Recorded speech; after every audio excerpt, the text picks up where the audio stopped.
menunjukkan betapa tingginya nilai akhlak yang mulia di sisi Allah Subhanahu wa taala. Sampai Allah Taala hantar setiap nabi dan para rasul untuk menyempurnakan misi akhlak.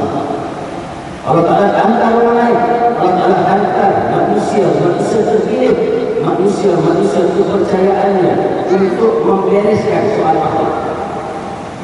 Bukan sembarangan nabi diutus pula penghulu dan penutup sekalian nabi dan rasul alaihi wassalatu wassalam untuk menghiasi akhlak manusia dengan perkara-perkara dan nilai-nilai.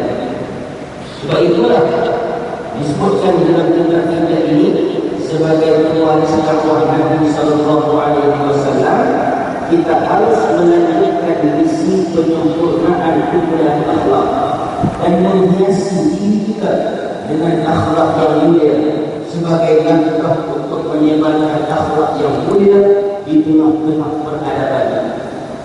Maksudnya, kalau kita nak pastikan ahli keluarga kita berakhlak mulia dan maka dia perlu bermula dengan diri kita yang mesti mewarisi akhlak tersebut.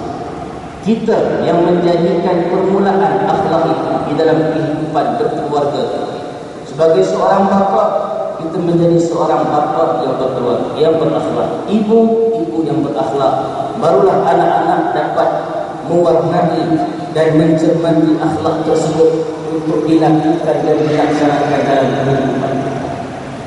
Kalau kita lihat daripada hadis ini, dia bermula dengan innama bu'istu liutammima salihal akhlak.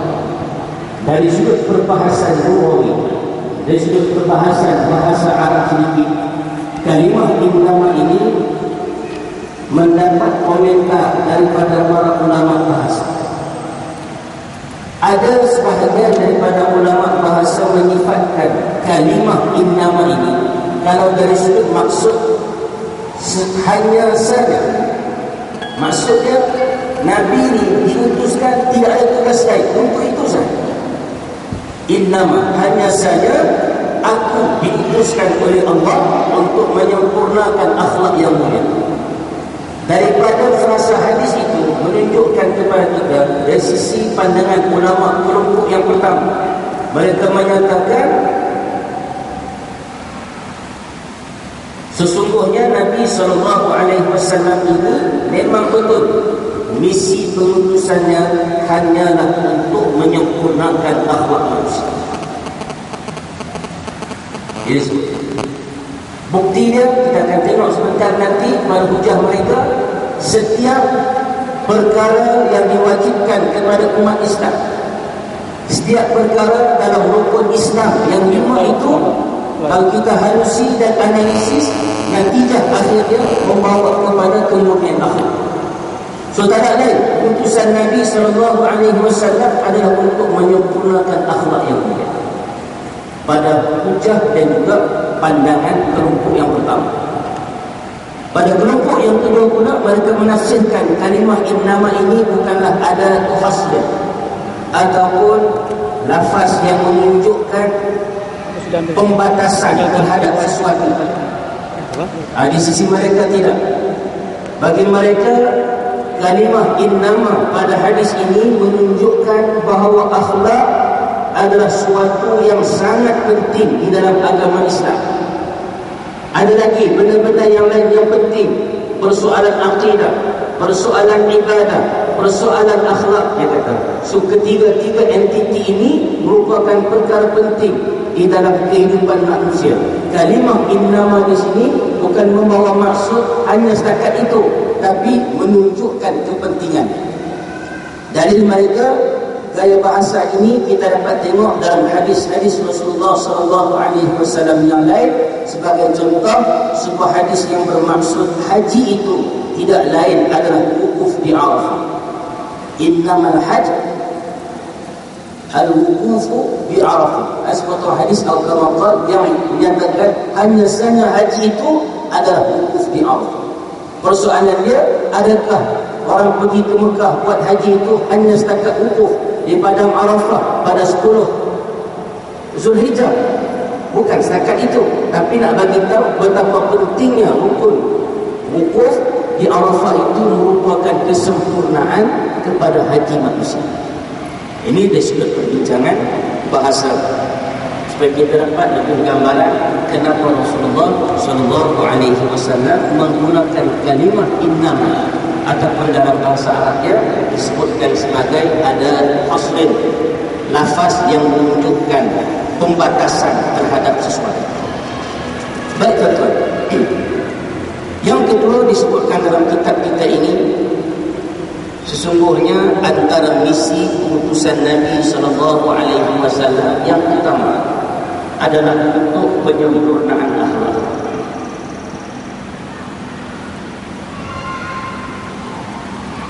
Kita bisa melihat dan menyimpulkan beberapa maksud yang dapat kita hayati dan fikirkan betapa benarnya Nabi SAW diutuskan hanya untuk menyempurnakan misi pembaikan akhlak manusia. Adalah sepotong hadis Nabi riwayat Imam Muslim.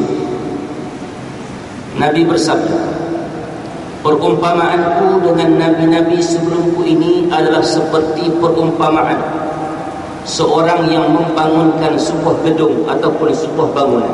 Nabi kata, aku ni dengan kawan-kawan Nabi yang lain, dengan abang-abang para Nabi sebelum daripada ini, kami ni bagaikan binaan sebuah bangunan yang hebat.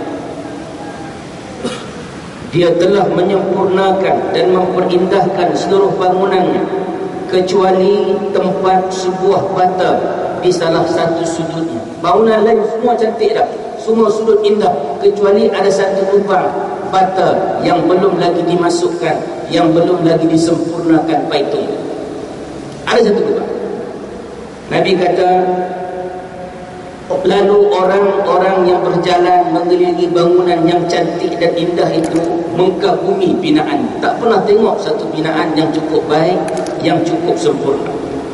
Tiba-tiba nampak ada satu lubang yang masih kosong, yang berlubang bata yang sepatutnya diisi dengan sekeping bata di situ. Maka orang yang mengelilingi bangunan tadi mengatakan, mengapa engkau tidak meletakkan sebuah bata di tempat ini? Baru cantik bangunan ini. Semua cantik dah, cat cantik, hiasan itu, luarannya semua cantik, tinggal sepat ni saja yang belum sempurna. Alangkah indahnya kalau tempat ini kita ambil satu bata, masukkan dan kita paitung dan cat dengan baik. Sempurna sudah bangunan ini. Itu bandingan. Nama Nabi kata fa'ana ladina, dan akulah bata tersebut. Akulah penutup para nabi-nabi. Maka misi pengutusan Rasulullah sallallahu alaihi wasallam adalah untuk menyempurnakan bangunan yang indah.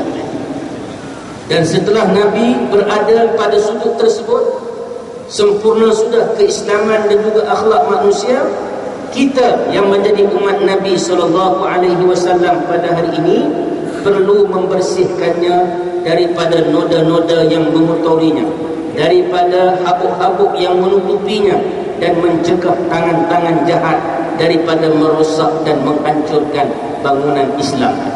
Inilah maksud yang tersirat di sebalik hadis yang kita bincangkan. Baik tuan-tuan yang dimuliakan Allah Subhanahu wa taala sekalian,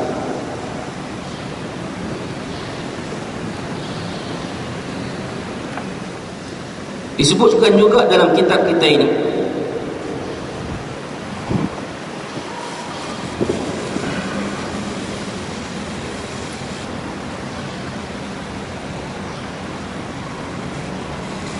kenapa Nabi SAW diutuskan untuk menyempurnakan akhlak manusia, sampai diutuskan manusia-manusia yang terpilih untuk melengkapkan tugasan ini.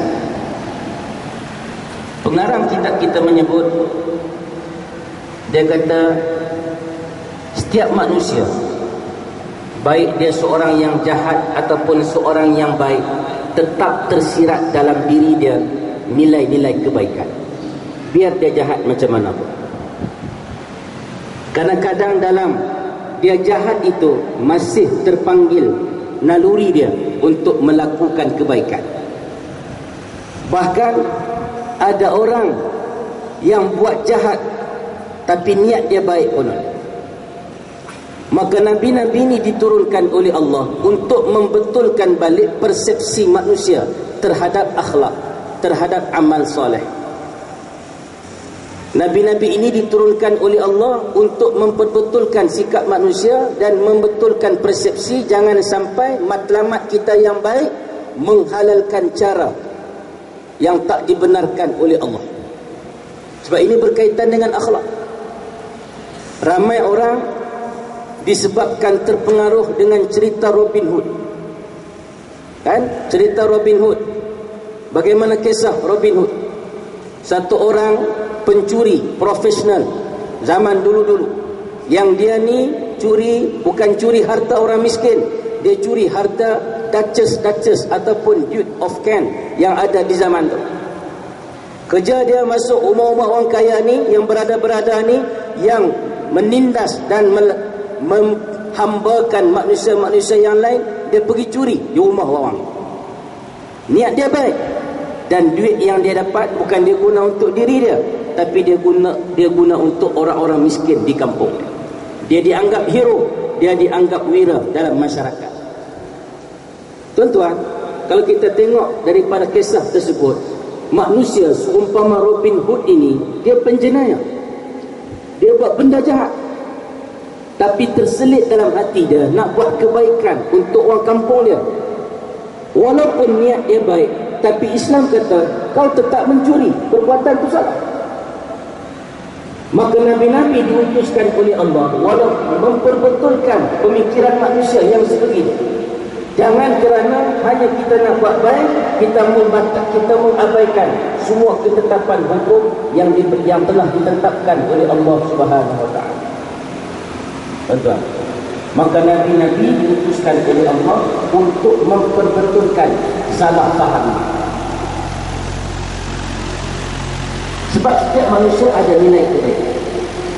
Tuan-tuan tengok dalam cerita Merlin. Cerita Merlin, seorang anak muda yang hidup di zaman King Arthur, yang dia ini mewarisi White Magic. White Magic. Sekarang Merlin bukan tuan-tuan.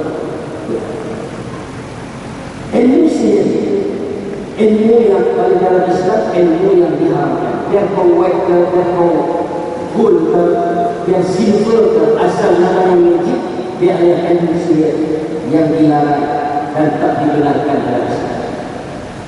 Tapi dalam cerita itu dia cuba menunjukkan Merlin, seorang budak suruhan kepada King Arthur, menggunakan ilmu sihir dia untuk bantu raja Inggeris. Sebetulnya walaupun niat dia baik, dalam kaedah Islam menetapkan biar niat kau baik macam mana pun amalan ilmu sihir tadi tetap tidak dibenarkan dalam Islam. Nabi-Nabi diutuskan untuk menyempurnakan akhlak yang baik. Biar manusia tadi baik ataupun jahat macam mana pun manusia tadi akan terselit nilai kebaikan dalam dirinya. Maka Nabi datang atur sepatutnya sikap baik kamu ini didorongkan pada perkara yang baik. Itulah tujuan keputusan Nabi dan para Rasul. Tuan-tuan tengok kisah ketua penyambut dalam cerita Alibaba dan apa? Jamun Tarkus. Jahat piramid dari ketua penyambut dengan sarjan Ibrahim Pelet, ada mak, ada sarjan. Setiap malam dia akan lakukan operasi merompak dan sebagainya. Jahat. Tindakannya, mereka mencuri, mereka akan simpan hasil-hasil rampasan curi tersebut dalam sebuah gua yang istimewa, yang hanya boleh dibuka dengan mantra Iyo Insin Mata Kaji Sambal Ratu Sek buka. Rupanya kasih selamat sedang kasih selamat Alibaba yang dan dia hafal mantra tersebut. Dia tunggu sampai dia itu keluar, ada pula mentera ke bawah untuk tutup balik. Dia hafal dia. Dan daripada satu orang yang miskin, Alibaba itu seorang yang kaya. Kekayaan Alibaba dicumbuki oleh kasih bapa saudara-saudara. Lalu dia tanya, daripada mana dapat lagi? Dia beritahu, daripada tempat simpanan harta penyambut. Macam mana masuk? Dia hanya sempat hafal, buka pintu saja, tutupnya dulu. Last kali dia dibunuh oleh ketua penyambut. Ketua penyambut jahat. Dalam cerita ini ketua penyambut cukup. Tapi dalam jahat-jahat dia masih minta beri peluang kepada Kasim Baba yang nak dibunuh dengan senapan mereka. Apa permintaan kamu Kasim Baba? Kasim Baba minta supaya hari kematian dia diisytiharkan public holiday. Ketua penyambut benar ke tidak? Benar, hari Ahad sampai sekarang hari public holiday, hari kematian Kasim Baba. Dia jahat, tapi dalam jahatnya pun tuan-tuan, oleh sebab orang mampu sudah apa permintaan, kau mau makan, kau mau minum, kau makan. Kasim Baba tak minta satu je, hari mati dia diisytiharkan hari mati. So sekarang kita sambut cuti Kasim Baba. Dia tetap untuk ada nilai-nilai untuk menyempurnakan hasrat orang yang nak mati. Tuan-tuan, sejahat-jahat untuk penyambut pun mati sebelum.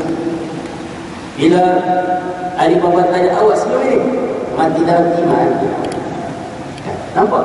Ada nilai kebaikan. Jahat macam mana pada orang itu, Allah Ta'ala selit nilai baik dalam diri.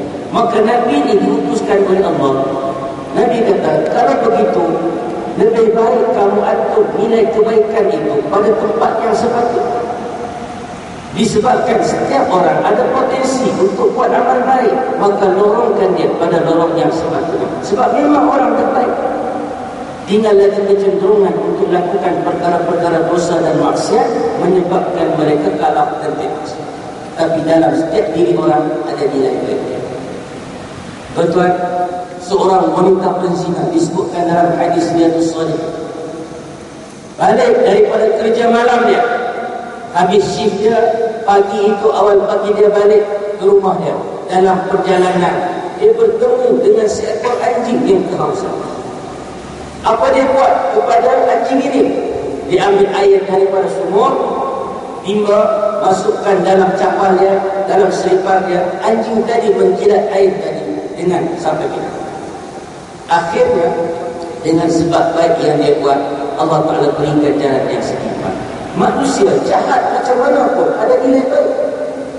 Bermaksud dia ada potensi untuk menjadi seorang yang sempurna, tinggal lagi nak dijana sahaja akhlak baik. Maka datang para nabi, datang para rasul, dan diutuskan Nabi kita Muhammad sallallahu alaihi wasallam untuk menyempurnakan nilai-nilai baik yang sudah ada dalam diri manusia. Bukti dia tuan-tuan, setiap amal yang kita lakukan, setiap perkara di dalam rukun Islam itu sendiri menandakan buah-buah akhlak yang cukup indah. Yang pertama, rukun Islam. Kita disuruh mengucap syahadat an la ilaha illallah. Nak masuk orang Islam, satu orang yang nak masuk dari Islam, kita minta dia pengakuan. Aku naik saksi, aku menyaksikan tidak ada Tuhan yang disembah melainkan Allah dan Nabi Muhammad sallallahu alaihi wasallam sebagai pesuruh Allah. Itu rukun Islam yang pertama.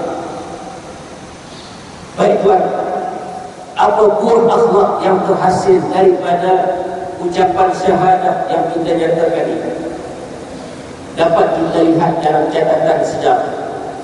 Ucapan syahadah yang dinyatakan oleh para sahabat ridwanullahu alaihim ajma'in. Sahabat-sahabat Nabi yang datang jumpa Nabi, yang mereka beriman di hadapan Nabi sallallahu alaihi wasallam, ucapan syahadah mereka itu bukan ucapan biasa, tapi ucapan syahadah itu melahirkan akhlak mulia seperti mana yang diungkapkan oleh Sayyidina Ja'far bin Abi Thalib di hadapan Raja An-Najasyi pada misi penghijrahan mereka ke Habsyah. Ini kita berada pada bulan Rejab. Sekarang ini malam yang ke-16 Rejab. Tuan-tuan, dalam bulan Rajab ini jangan kita fikir Isra' Mi'raj saja ada dalam bulan Rajab. Memang bulan Rajab signifikan dia dikaitkan dengan Al-Isra' wal Mi'raj. Tapi banyak lagi peristiwa-peristiwa lain yang berlaku pada bulan Rajab yang jauh daripada ingatan. Yang pertama berlaku dalam bulan Rajab peristiwa hijrah yang pertama daripada Mekah ke Habsyah, Mekah ke Ethiopia. Nabi mengarahkan sahabat-sahabat awal Islam yang tertekan dengan musuh-musuh di Mekah. Kalau kamu tak tahan dengan tekanan dan siksaan mereka, bergeraklah kamu, berhijrahlah kamu ke Habsyah. Di sana ada seorang raja Nasrani, Najasyi namanya, orang kulit hitam, berbangsa Habsyah, tapi dia adil. Pergilah ke sana. Berlaku 2 kali proses hijrah ke Habsyah, bulan Rajab. Dalam bulan Rajab juga berlakunya peristiwa perang Tabuk, Ghazwah Tabuk, antara siri peperangan terakhir yang dikondak dan juga dikoman sendiri oleh Nabi SAW. Tahun 9 bulan Rajab 631 Hijrah. Maaf, 631 Masih. Pada bulan Rajab yang kita duduk sekarang ini juga, tuan-tuan, berlaku peristiwa pembukaan kota Palestin. Berlaku pada bulan Rajab yang kita duduk sekarang ini. Cuma kita tak buat sambutan, kita hanya sambut Al-Isra' wal Mi'raj. Mau ada juga sambutan hari-hari yang demikian, supaya ingatan kita terhadap sejarah Nabi kembali subur dan berkembang. Pada bulan Isra' wal Mi'raj juga, bulan yang kita duduk sekarang ini, berlaku hari keputraan Imam Asy-Syafi'i rahimahullah ta'ala. Imam Syafi'i, imam mazhab kita yang tercinta, dilahirkan oleh Allah di bumi Gaza pada bulan Rajab yang kita berada sekarang. Jadi banyak peristiwa istimewa yang berlaku pada bulan Rajab, termasuklah peristiwa hijrah ke Habsyah, siri pertama dan juga siri yang kedua. Dalam siri yang kedua diutuskan Sayyidina Ja'far. Bila sahabat-sahabat Nabi sampai ke Habsyah, geng-geng musyrikin Mekah tak senang. Dia kata Muhammad sudah mula mencari kekuatan daripada luar. Kita kena sekat, kita kena halang. Mereka membuat satu surat rasmi daripada kerajaan Mekah nak tuntut balik pendatang-pendatang yang mendapat suaka politik di Habsyah ketika itu. Istilahnya sekarang, mereka pergi ke sana mendapat pelindung. Jadi Raja Najasyi heran, kenapa juga pemuka-pemuka Quraisy Mekah, orang-orang hebat, diplomat-diplomat di Mekah datang daripada jauh semata-mata untuk tuntut doang ini. Apa masalah yang kamu buat di Mekah yang sampai kamu dituntut ini? Tolong bagi penjelasan kepada aku. Apa salah kamu juga ini? Yang sampai duduk di sini tiba-tiba diplomat kamu datang nak ambil kamu ni. Tolong bagi tahu kepada aku. Kalau betul kamu salah, ya aku akan hantar. Tapi aku nak dengar respon. Ini pemerintah yang adil. Bukan terus menerima segala maklumat yang disampaikan oleh orang bawahan dia, tapi dengan keadilan dia menganalisis. Bukan terima satu pihak sahaja, tapi tanya pihak yang dituduh, apa benarkah kamu lakukan kesalahan ini? Diberi ruang untuk membela diri. Maka Najasyi panggil kekuatan sahabat yang berhijrah ketika itu. Nabi dah lantik Sayyidina Ja'far bin Abi Talib, sepupu Nabi itu. Bila begitu, Sayyidina Ja'far antara sahabat yang petah bercakap, petah mengatur kata di hadapan Najasyi. Dia beritahu di hadapan Najasyi, wahai Raja, Islam beriman, Islam berucap, wahai Raja yang adil, kami dulu adalah suatu kaum yang termasuk dalam golongan jahiliyah. Kami ni Allah, tak ada satu masyarakat yang mundur hidup dalam kejahilian. Kami menyembah berhala yang kami buat, patung-patung yang kami sembah, bodoh yang kami zaman. Ya, kami makan bakar, kami sembelih Untuk berhala kami bukan untuk tujuan ketuhanan, tapi untuk patung berhala kami makan. Itu makan. Yang mati di jalan dia tak disembelih kami makan. Semua kami. Kami melakukan perzinahan. Berkembang industri zina di Mekah ketika. Kami memutuskan hubungan silaturahim, berbuat jahat kepada jiran tetangga, dan orang yang kuat di antara kami menindas yang lemah. Itu hidup kami sebelum datang Nabi kami. Ketika itu tiba-tiba Allah Ta'ala utus seorang Rasul kepada kami.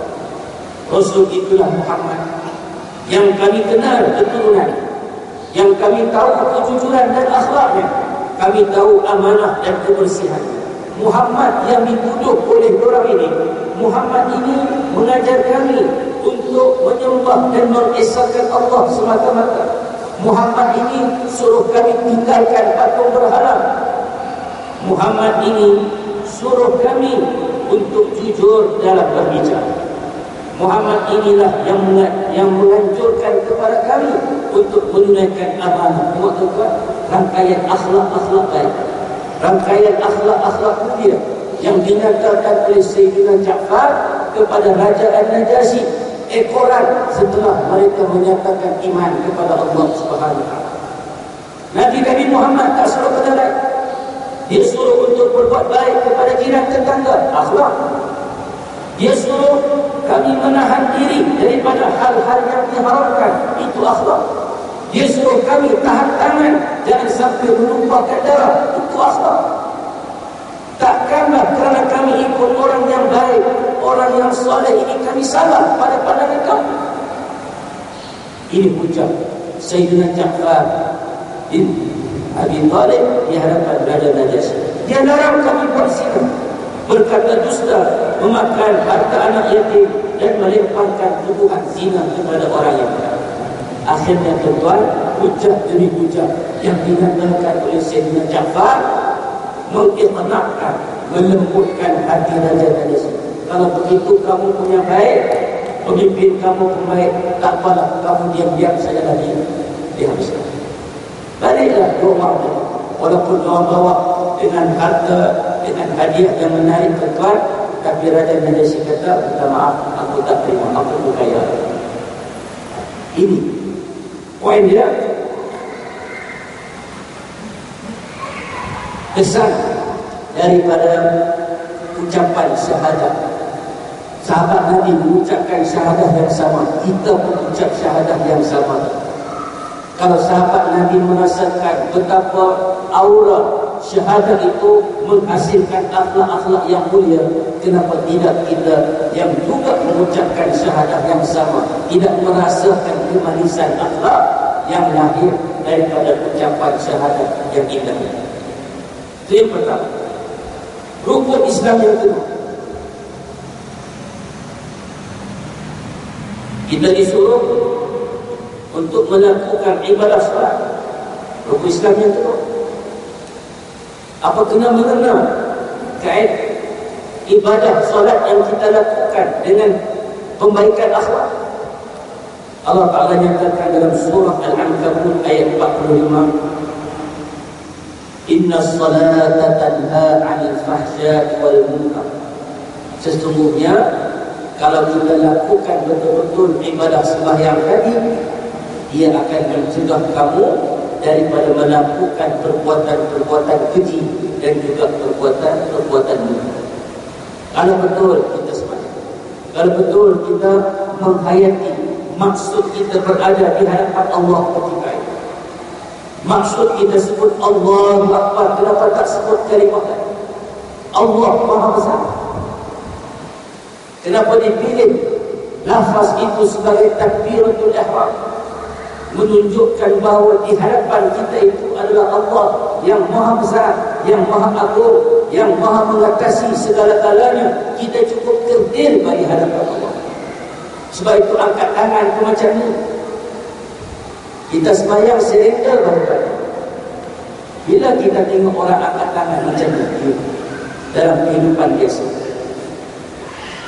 bila manusia tadi dikejar polis sampai jalan mati sudah, terperangkap sudah, surrender. Angkat. Kan? Angkat bendera putih. Tanda kata aku suruh. Manusia surrender di hadapan Allah. Dan kita angkat tangan pula macam ni. Angkat tangan macam ni. Bendera putih di hadapan, menolak semua perkara ke belakang. So bukan macam ni. Bukan macam ni. Bukan macam ni. Apatah lagi begini. Lagi begini. Kita angkat semua belakang. Ada hikmah yang tersendiri ulama. Berarti bila kita angkat tangan macam ni tuan, kita angkat Allah. Tadi ni bila kita straighkan tangan di bawah, semua urusan bab makan minum, cerita pasal dunia, cerita pasal bola, apa-apa semua duduk depan ni. Tapi bila kita masuk sembahyang, Allahu Akbar, semua benda tu kita tolak belakang. So surrender di hadapan Allah Subhanahu wa taala. Itu pun falsafah yang kadang-kadang sukar untuk kita tembus. Hari itu Nabi kata, Allah Ta'ala berfirman, ya, sesungguhnya sembahyang itu mencegah daripada perbuatan-perbuatan keji dan juga perbuatan-perbuatan murka. Dalam sepotong hadis kursi, Allah berfirman, sesungguhnya Allah Ta'ala bilang, aku hanya menerima sembahyang dari orang yang merendahkan diri pada keagungan. Nampak? Allah Ta'ala kata dalam hadis kursi, aku hanya akan terima sembahyang yang dilakukan oleh orang yang merendahkan diri di hadapan keagungan. Ada orang yang sembahyang tapi dia tetap kumpau dengan orang, tetap sombong. Nak tengok macam mana orang sombong dan kumpau ketika sembahyang, tuan-tuan try rapat soft dengan dia. Kita cuba rapat duduk sebelah dengan dia, bagi tak bahu kita sama bahu dia. Kadang-kadang kita berpindah besar mata sombong lah itu. Kadang-kadang dia pakai stokin mahal, kita kecil jam saja datang, dia pakai stokin mahal. Stokin mahal kalau sembahyang kaki begini juga macam mana? Dia tak bagi ujung jari kaki kita bersentuh dengan stokin mahal dia, ditarik-tarik kaki dia. Allah. Macam mana Tuhan nak terima ibadah sembahyang orang yang depan Tuhan pun dia masih sombong? Allah Ta'ala sebut lagi, ibadah sembahyang yang aku terima ini, aku hanya terima daripada orang yang tidak terus-menerus melakukan kemaksiatan terhadapku. Orang ini pula menghabiskan waktu siangnya untuk mengingati, menyayangi orang-orang miskin, kasih kepada ibnu sabil, kasih kepada janda-janda, serta mengasihi orang yang terkena musibah. Ini maaf kalau muslimat di tengah janda di sini. Bukan kasih apa, kasih untuk buat baik pada mereka. Ya, kita pasal bab janda ni, saya ingat dengan sebuah kisah yang berlaku kepada Sayyidina Ali bin Abi Thalib dan isterinya Fatimah. Habis bekalan makanan di rumah, Sayyidina Ali balik tanya pada isteri dia, ada ke tidak makan di rumah? Fatimah kata tak ada abang, habis bekalan makanan. Nah, abang ambillah duit ni, abang pergi pasar, abang cari gandum, cari tepung, balik saya akan beli buat roti untuk kita makan sekeluarga. Jadi Ali pun ambil duit. Dalam perjalanan keluar, berjumpa dengan seorang janda. Cuma tak disebutlah janda muda ke janda, tapi anak-anak masih kecil. Wahai Ali, wahai menantu Rasulullah, dia kenal lagi. Bila kenal, nampak anak saya di sana, saya kematian suami, tak ada tempat bergantung, tidak ada makan dan minum, tolonglah bantu. Maka dengan kemurahan hati yang ada pada Sayyidina Ali, duit yang diberi oleh isteri dia tadi, saya ingat dia bagi berapa? Dia bagi 2,5. Tidak, dia bagi semua. Dia bagi semua bidadari tadi nangkap lagi untuk keperluan anak-anak untuk makan. Dan sekali balik dan kosong begitu lagi. Buka-buka pintu rumah, Fatimah tengok abang tak beli apa. Mana duit yang saya bagi tadi? Minta maaf saya, Tadi ni dalam perjalanan abang ke pasar, abang berjumpa dengan seorang janda. Cuba kita bercakap itu depan dia. Apa bang? Janda. Sehingga Fatimah ni, kakak-kakak, bakal-bakal isteri di sana, dia ni. Janda. Apa kau buat dengan janda tu? Dia susah saya. Abang tengok anak-anak dia terluka-luka ke. Jadi apa abang buat? Abang bagi duit yang sayang bagi, abang bagi semua untuk dia urus makan dan minum. Putri yang dididik oleh Rasulullah SAW ini menerima respon suaminya dengan baik. Kalau begitulah niat abang dan hasrat hati abang, alhamdulillah, mudah-mudahan Allah Ta'ala memberkati kita semua. Senang hati. Cuba bayangkan kita. Mana barang yang sesungguhnya dijahit. Tak ada yang abang bagi pada janda semua. Janda. Allah. Jauh lagi lah kita. Jauh lagi kita. Bila sebut janda ni dia satu istilah yang, tapi nilai kebaikan itu disebutkan dalam hadis kursi ni. Kalau seseorang itu menyayangi, membantu orang miskin, itu saja orang yang bermusafir, terputus bekalan dia, terkandas dia di sini, kita bantu kan. Janda-janda yang memerlukan kita bagi, dan juga orang-orang yang mengasihi orang yang terkena musibah. Allah Ta'ala terima ibadah sembahyang manusia yang seperti. Berbeza dalam sepotong hadis Nabi yang lain. Seorang lelaki datang jumpa Nabi, minta fatwa Nabi tentang seorang perempuan.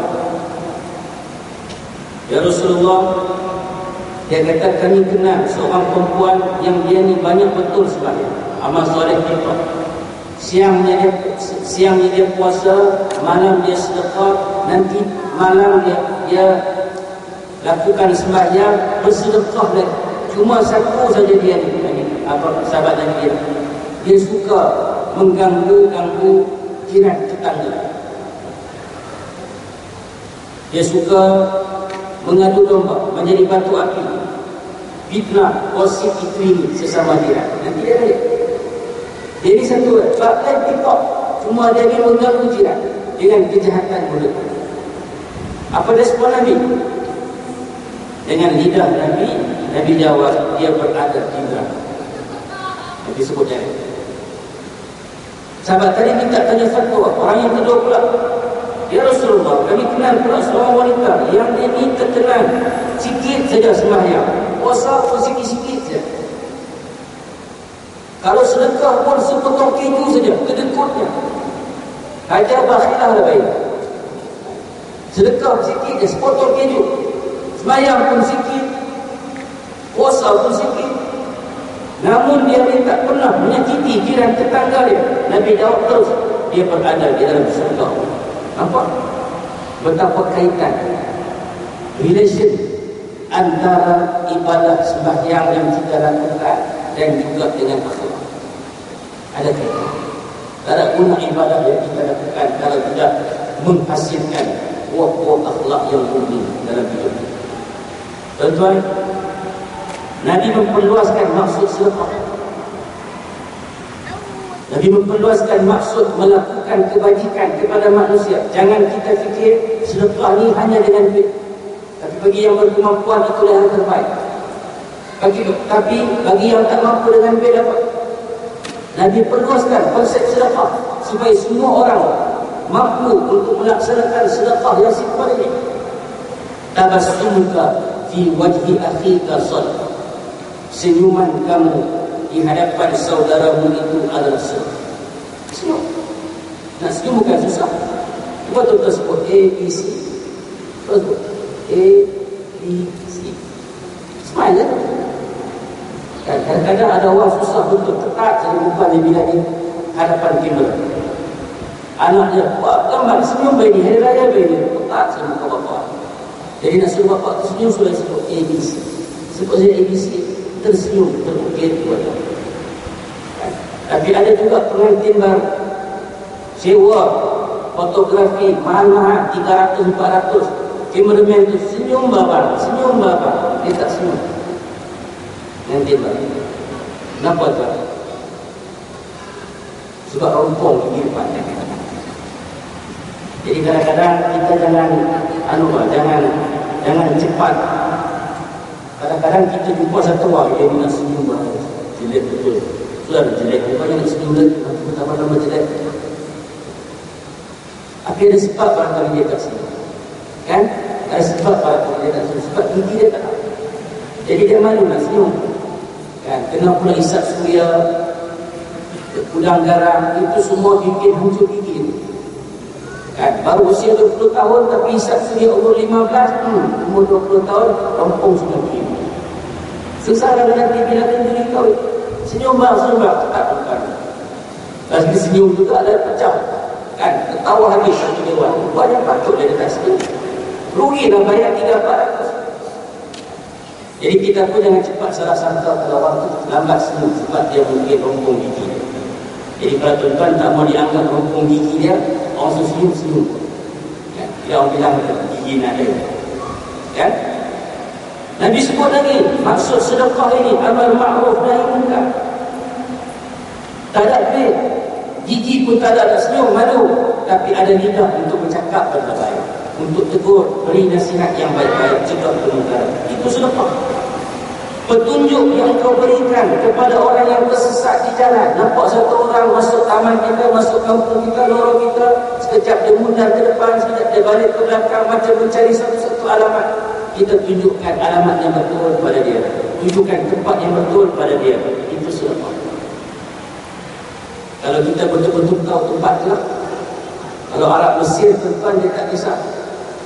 Ya, Arab Mesir dia ada pengalaman belajar sana. Kadang-kadang kita jumpa Syekh tawafin katanya.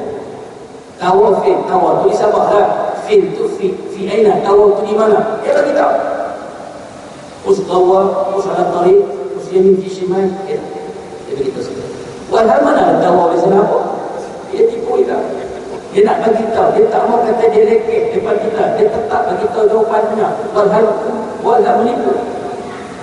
Jadi kalau orang minta tolong, bagi tahulah setakat yang kita tahu. Tak tahu, kata saya ke kawan sini. Saya pun bosan. Tanya tu, tanya kawan. Baik. Kemudian menyingkirkan gangguan duri, tulang belulang daripada jalan adalah sedekah. Tolong singkirkan halangan di jalan sedekah. Ya. Mengosongkan isi bejana untuk engkau pindahkan ke bejana saudaramu juga sedekah.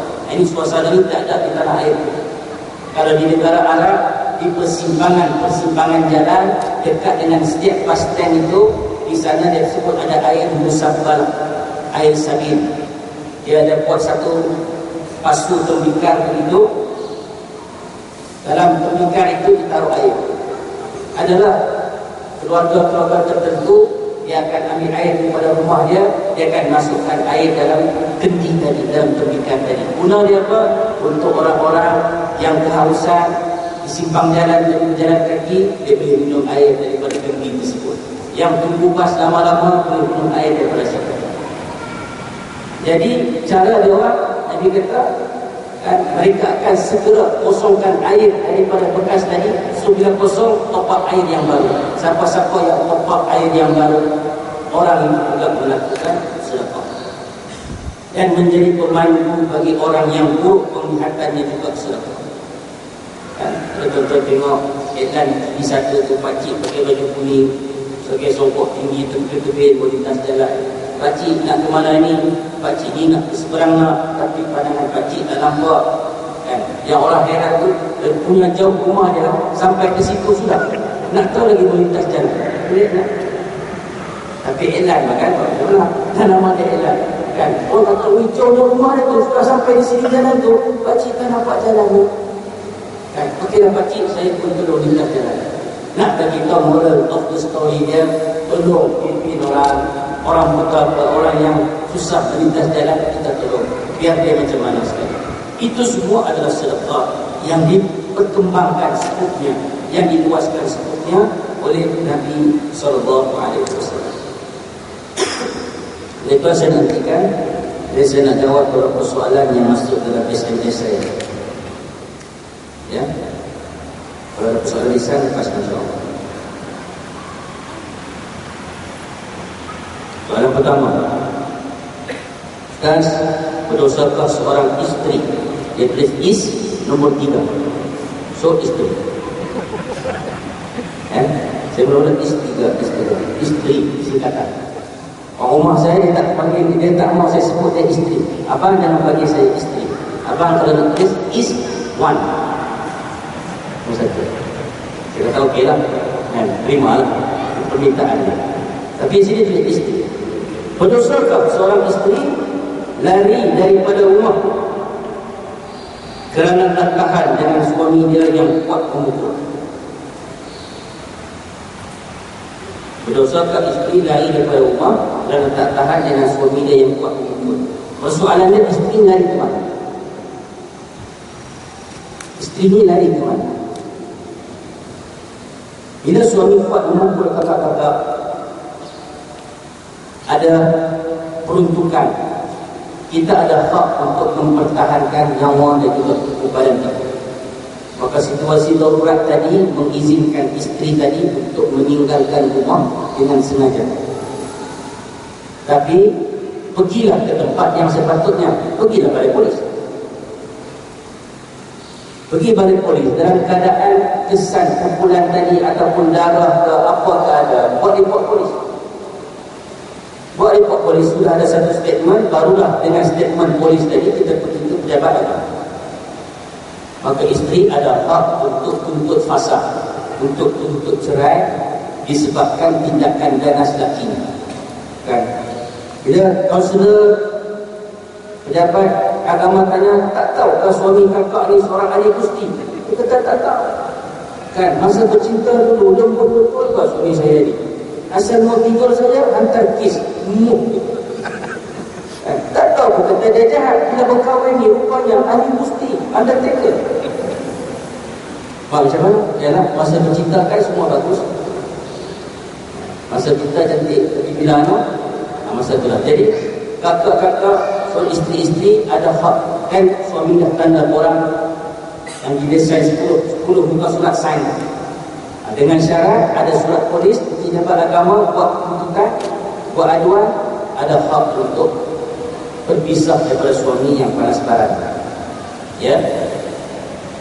Yang kedua, bolehkah kita qada puasa ikut beberapa tahun kita tak puasa? Contoh, selama 6 tahun tak puasa, jadi kita qada 6 bulan. 6 tahun qada 6 bulan. Kiranya 1 bulan untuk 1 tahun. Atau ada cara lain ke Ustaz? Baik, kalau kita tidak tahu nak hitung macam mana sudah, kita pun tidak ada satu catatan yang khas berapa hari puasa lepas-lepas yang kita tak tunaikan, maka ambillah jalan ikhtiyar, jalan paling selamat. Kita totalkanlah 1 bulan lamsam kita tidak puasa. Sebab belum tahu juga hari yang kita puasa itu sah ke tidak, kan? Jadi kalau kita nak qada, tak tahu bilangan yang lengkap, dia nak kita ada catatan. Kita tak catatan, ingat pun tak ingat lah, maka ambil total sebulan. 6 tahun puasa Ramadan ditinggalkan, jadi 6 bulan. Berdabel ke Ustaz? Puasa tidak berdabel. Jangan salah-salah. Jadi nanti dia pergi hitung pula 6 tahun tak puasa, start daripada 2007 sampai 2012 ni tak puasa. 6 kali 6, 36 bulan.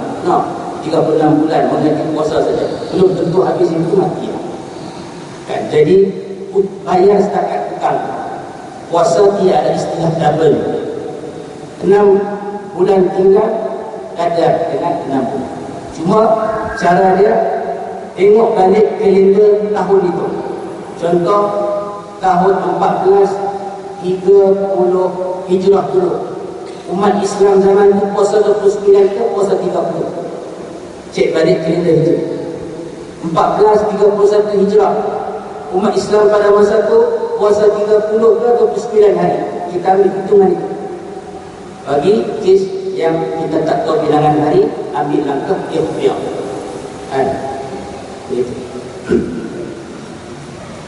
Terusnya, sahkah kita puasa penuh dalam bulan Rajab dan Sya'ban? Kalau tanya buat puasa sah, sah dah. Syarat sah puasa, niat, dan juga halang diri daripada melakukan perbuatan yang membatalkan puasa. Cuma tindakan puasa penuh pada bulan Rajab dan juga pada bulan Sya'ban ini adalah hasil daripada ijtihad para ulama, bukan suatu amalan yang dilakukan sorry oleh Nabi. Tidak, jangan kita kata ini sunnah, Nabi buat macam ni, Nabi puasa 3 bulan direct. Salah cakap gitu. Ya, Nabi tak pernah puasa direct 3 bulan. Cuma riwayat-riwayat daripada isteri Nabi, daripada sahabat-sahabat yang dekat dengan Nabi, mereka kata Rasulullah akan puasa penuh sebulan pada Ramadan, sebab ini wajib. Okey, dan Nabi banyak berpuasa sunat pada bulan Sya'ban. Artinya ada hari Nabi sungkai, ada hari Nabi puasa. Bila? Bulan Sya'ban. Dan bila para ulama tafsir membincangkan tentang Ashhurul Hurum, 4 bulan yang mulia, Zulqa'dah, Zulhijjah, Muharram serta Rajab, para ulama tafsir bincang 4 bulan ni nak buat apa? Maka amalan yang terbaik diisi pada bulan Rajab adalah berpuasa. So Ustaz, aku nak puasa sebulan penuh. Kalau mampu, buatlah. Tapi Nabi pernah ajar berpuasalah seumpama puasa Nabi Daud. Puasa 1 hari, sungkai 1 hari. Esok puasa pula, tulang, sungkai pula. Jadi kita tak rasa terbeban, kita tidak rasa letih. Kerana seorang sahabat Nabi daripada Al-Bahilah, lelaki daripada Al-Bahilah, dia datang jumpa Nabi pada tahun pertama dia Islam, dia bai'ah dengan Nabi, jumpa Nabi di Madinah. Nabi bagi tahu jihad, Nabi bagi semangat beribadah, dia pun naik satu syekh, naik satu semangat, balik ke kampung halaman dari Al-Bahilah. Rupanya dia puasa hari-hari, setahun dia puasa. Tahun depan dia datang jumpa balik Nabi di Madinah. Nabi pula pada masa itu tak perasan beliau. Nabi tak perasan. Sebab datang berlepas, tak sikit, berisi, sehingga apa semua. Datang kali dia kurus. Dia ni pula tegur Nabi, ya Rasulullah, kamu tak kenal saya kan? Saya apa yang datang terlepas? Nabi tengok dia, oh dia baru minta maaf. Kenapa kurus begini ni? Punya puasa satu begitu. Dan sekali dia berkata, ya Rasulullah, saya start balik daripada Madinah terlepas, saya datang satu semangat, saya puasa hari-hari, malam saya ibadah. Akhirnya saya macam ni. Nabi tengok orang ini, Nabi dah dapat satu kesimpulan, beliau ini tidak mampu sebenarnya untuk berpuasa begitu. Sebab itu dia berhadapan dengan kesihatan. Maka Nabi pun pesan pada dia, wahai sahabatku, Nabi kata, berpuasalah sebulan penuh bulan Ramadan.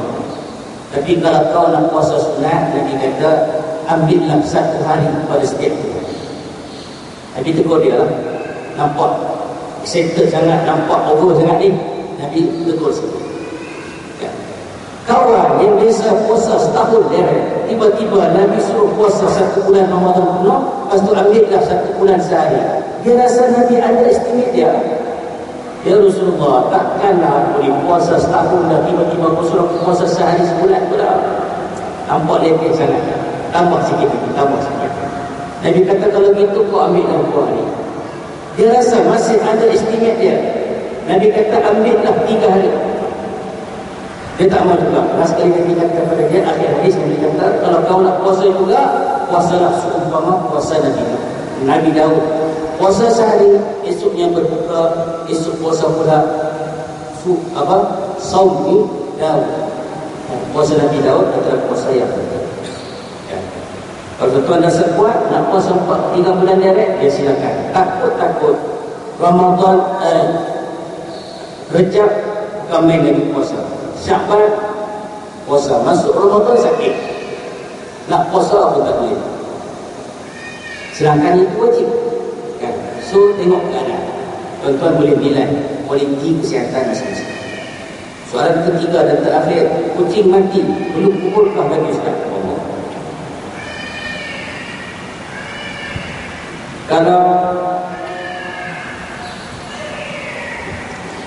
Israfil, si kucing malas ni, kucing yang kita sayang, haruslah untuk kita kebumikan. Tanda kita berlaku ihsan kepada makhluk Allah. Ya, tanda kita ihsan.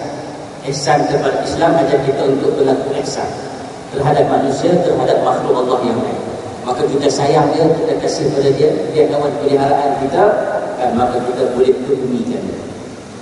Sebab Nabi tak tegur sahabat, ada seorang Ibnu Numair katakan yang mengebumikan, yang menangisi dan juga mengebumikan burung merpati dia yang telah mati, kan? Maka Nabi tak marah tindakan dia, kebumikan tentang dia, kan? Jadi kita boleh harus untuk kebumikan. Dan kalau kita tak kebumikan pun, kan, mereka semua ini akan jadi pulau, akan jadi tanah juga, kan, dikembalikan semula pada tanah dan akan hilang lenyap begitu. Tidak ada apa-apa pertimbangan. Sebab mereka tidak akan disoal seperti mana manusia akan dipersoalkan. Yang kena tanam ini, walaqad karramna bani Adam. Sesungguhnya kami muliakan anak cucu Nabi Adam. Sebab itu anggota yang dipotong gara-gara kencing manis ke apakah, wajib ditanam. Jangan simpan dalam peti ais. Di Hilltop ada satu makcik, suami dia diabetes, pergi hospital. Kita kata makcik, kesian suami makcik ni, terpaksa dipotong kakinya. Kalau tidak melarat, tak apalah, potonglah itu, asal dia sehat. Potong-potong, lepas minggu meninggal. Bila suami dia meninggal, tanah di tanah kekuburan, mak tadi, sebelum daripada suami itu meninggal, kaki si bapa dia, mak dia simpan dalam peti ais. Ayah masa jumpa lagi nak dirawat. Anak dia balik daripada Semenanjung, buka peti ais, mau memasak lah, ayah ada di dapur, buka kaki. Mak ni kaki apa ini? Bukan kaki sapi ni, inilah kaki bapak. Kubuh dalam peti ais. Anak dia tanya, mak kenapa tak tanam apa, bapak belum mati lagi? Mak dia kata gitu, bapak belum mati lagi, apa hal boleh tanam? Tunggu bapak tu mati betul, maka dia ditanam. Nanti kita tanam sekali kaki-kaki. Mak kena tanam, ini anggota manusia. Tak ada, kesian bapakmu, mau tanam di mana? Belakang rumah kita. Nanti kalau dia tanam Islamiyah, nanti bangkit di padang mahsyar, hilang kakinya satu. Mak dia kata, mak dia berfikir begitu. Allah Ta'ala punya kejadian, andai Allah Ta'ala. Yang penting muliakan bahagian anggota manusia yang terputus. Sebab itu walaqad karramna bani Adam. Ya. Tapi kalau binatang apa semua harus kepada kita untuk mengebumikan. Allah. Ya, Ustaz.